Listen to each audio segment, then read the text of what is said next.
Hello, good morning. Yan, ang ulam natin. Chicken adobo. Yan mga boss. Yan. Kulay natin sa toyo.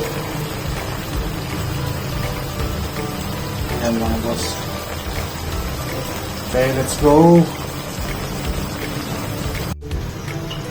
Yes mga boss. Yan ang tunang ating adobo. Ayan o. Ayan. Ito na siya.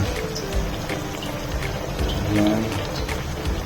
Mahina ng apoy niyan dun yung sa suka. Maluto agad. Kaya mga boss, ano pa inantay natin mga boss? Tara na, let's eat! Bye-bye!